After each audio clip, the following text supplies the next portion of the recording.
Welcome to A Guide to Every Deck in EDH. Today we're looking at the Necrobloom. So the Necrobloom is a 4-mana Absent commander. It's a 2/7 legendary plant, and it says, landfall, create an 0/1 green plant creature token, and then if you control 7 or more lands with different names, you create a 2/2 black zombie instead of the plant. And land cards in your graveyard have Dredge 2. So obviously, we're going to want lots of different lands, since this is essentially the commander version of Field of the Dead. To make all of these tokens, we're going to want beatdown or token amplifying related effects, and we're going to want lands that work well by getting dredged out of the graveyard. So let's go through this one at a time. So first off, we've got our beatdowns. We've got Caretaker's Talent, which allows us to draw based on the tokens entering, and then later level it up and make them get plussed. Craterhoof Behemoth as our big win.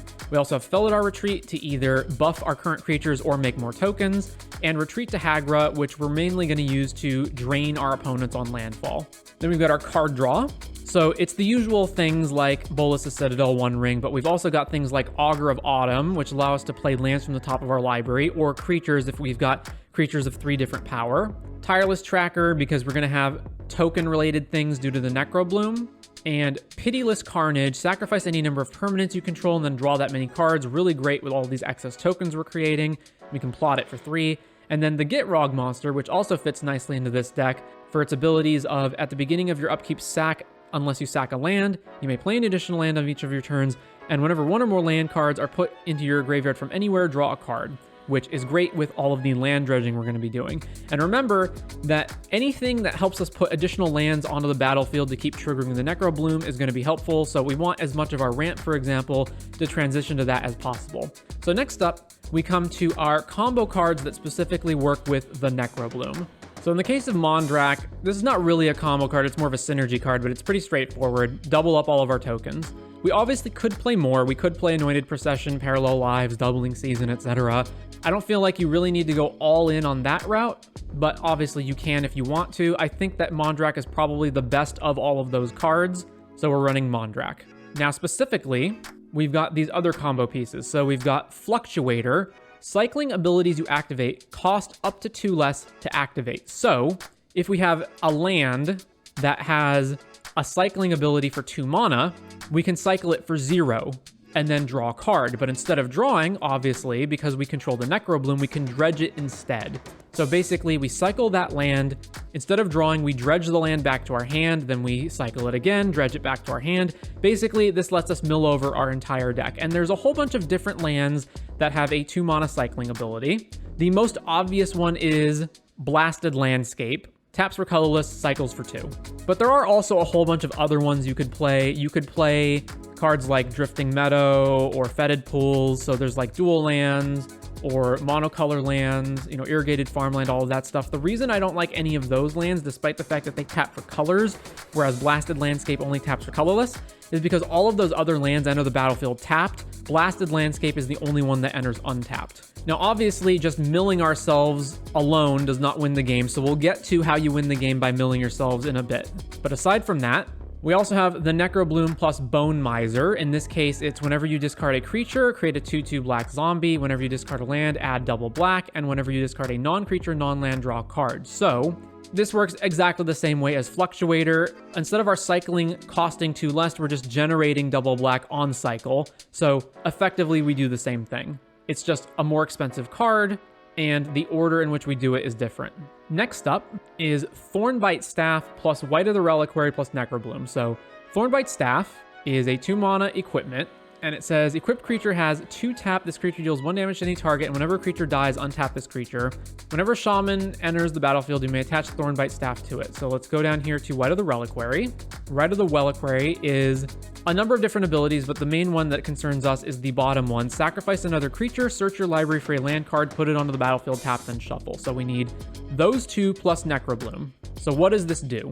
We need all of those, and we need 1 additional creature. So first, we activate the White of the Reliquary, and we sack whatever the other creature is, not the Necrobloom. So the Thornbite Staff has to be equipped onto White of the Reliquary. So the creature dies, the White of the Reliquary triggers untapping White of the Reliquary because of the Thornbite Staff. Then we resolve the White of the Reliquary's ability, and we search our library for some land, whatever land that is. The land entering triggers the Necrobloom, which creates a plant or zombie depending on how many lands we have, and then we can repeat. And as a result, we get a ton of landfall triggers if we have anything that's triggering off of landfall, and we get to tutor every single land out of our library onto the battlefield. Again, it doesn't exactly win the game, but it's very good. And then finally, there's Thornbite Staff plus White of the Reliquary plus Felidar Retreat. Felidar Retreat is just subbing in for Necrobloom. We just need a card that gives us a creature when we have a land enter. So that basically does the same thing. So let's move on to the rest of what our deck is doing. So we have more lands than normal, and this is specifically important because we, one, want certain utility lands, and two, we just want more lands triggering the Necrobloom. And specifically, we want fetch lands so we can get double triggers off of the Necrobloom, which means we need more fetchable lands to begin with. And we also want lands that can go to the graveyard. So as obviously mentioned, we already have Blasted Landscape. Boseiju is really good in this deck because we can keep dredging Boseiju back to our hand.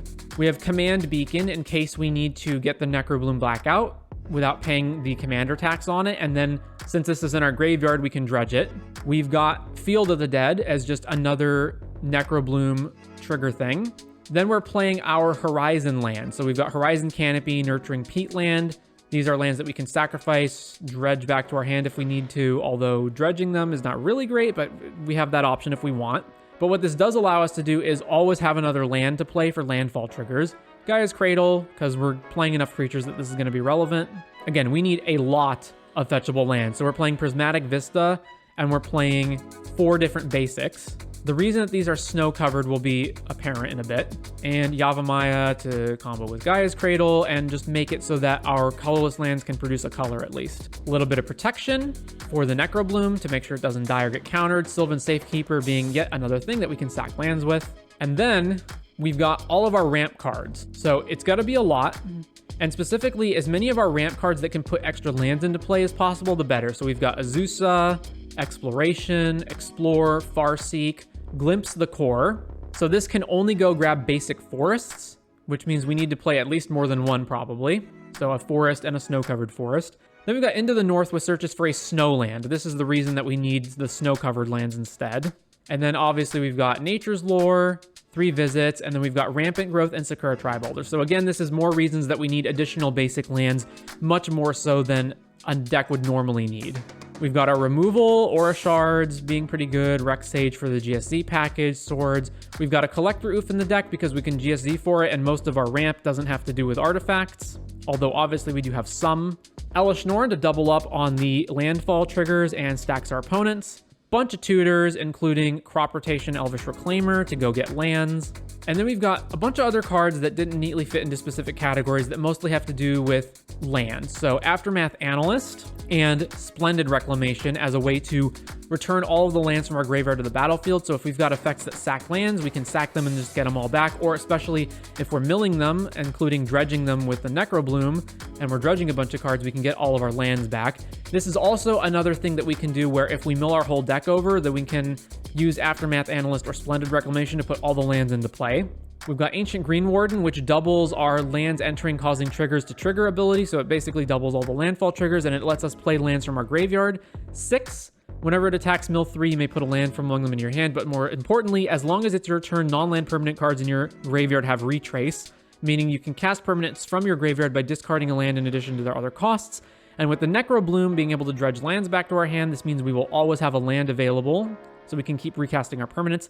Case of the Locked Hothouse. You may play an additional land on each of your turns. If you control 7 or more lands, it's solved, and when you solve it, you may look at the top card of your library anytime, and you may play lands and cast creatures and enchantments from the top. So this is another variation of the, Azusa, Oracle of Moldiah effect where you can play additional lands, including from the top of your deck.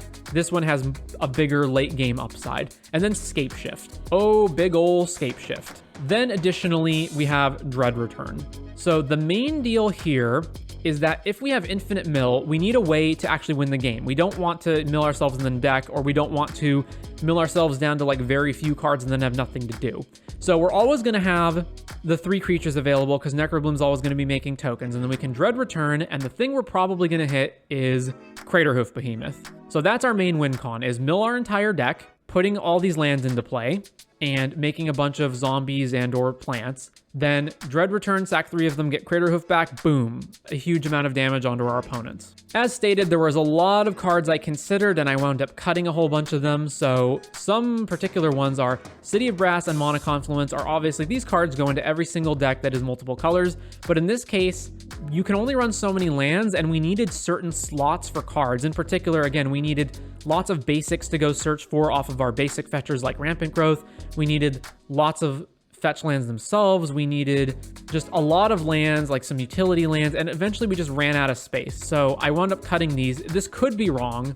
There's also Takenuma, which is obviously like Beseiju. It's another channel land that you can just keep getting back. But I feel like Takenuma is much worse. It's more expensive and not that good, but again, I could be wrong on this. Blast Zone was another land I considered. I rejected it again because it's very expensive and I just feel like there's better, more efficient ways of removing opponent's stuff. As previously mentioned, cards like Anointed, Parallel Lives, Doubling Season, didn't wind up playing them. I did not wind up playing Titania. And this deck doesn't even have an opposition agent in it, and I cut Oracle Moldiah because I felt like Case of the Locked Hothouse was better. So with all that said, that is going to do it for the Necrobloom in EDH.